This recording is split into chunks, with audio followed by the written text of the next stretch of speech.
মহালয়ার পুণ্যপ্রভাতে সবাইকে শারদ শুভেচ্ছা জানিয়ে শুরু করছি আজকের দিন। কেমন আছো তোমরা? আমি তো ভালোই আছি। মহালয়ার খুব সকালে সবাই ঘুম থেকে উঠে কলা কাটতে যায়, আর এই কলা দিয়েই হয় দুর্গাপূজা। যেহেতু সমস্ত ভিডিওগুলো আমাকেই রেডি করে তোমাদের কাছে দিতে হয়, তাই সময় স্বল্পতার কারণে আমি সেগুলো করতেও পারিনি আর তোমাদেরকে দিতেও পারিনি। তো এখন যখন আমি একটু ফ্রি হয়েছি, সেহেতু ভিডিওগুলো তোমরা এখন দেখতে পাবে। মহালয়ার খুব সকালে আমরা তো ঘুম থেকে উঠি, তারপর ঘুম থেকে ওঠার পর পূজার ফুলগুলো কুড়িয়ে তারপর একটু মাঠে গিয়েছিলাম মাঠের পরিবেশটা দেখতে। দেখো আমাদের এখানে কি সুন্দর শিউলি ফুল ফুটেছে। এটা আমাদের উঠানের গাছ। যেহেতু এখন অনেকটা ঠান্ডা পড়েছে, তাই সকালে অনেকটা শিশিরও পড়ে। আমাদের ক্ষেতের ধানের উপর কেমন সুন্দর শিশির বিন্দু পড়ে আছে, আর রৌদ্রের আলোতে সেগুলো চকচক করছে। আর বাচ্চারা তো চলে এসেছে কলা কাটতে, তো ওরা এখন কলা কাটবে।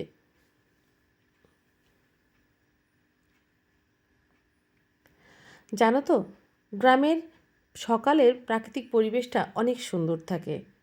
যারা যারা এই পরিবেশের সাথে সম্পৃক্ত হয়ে থাকো তারা অবশ্যই জানাবে।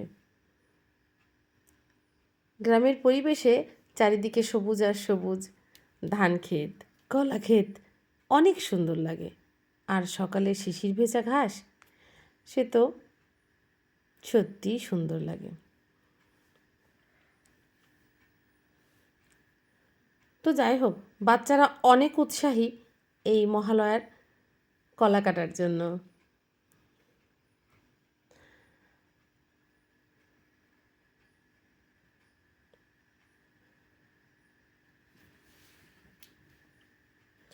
তোমরা যদি কেউ ফেসবুক থেকে আমার এই ভিডিওটি দেখে থাকো, তবে অবশ্যই আমার চ্যানেলটিকে ফলো করবে।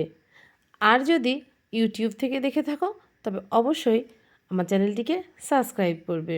পাশে থাকা বেল বাটনটি প্রেস করবে, তাহলে তোমাদের কাছে আমার ভিডিও নোটিফিকেশন পৌঁছে যাবে সবার আগে।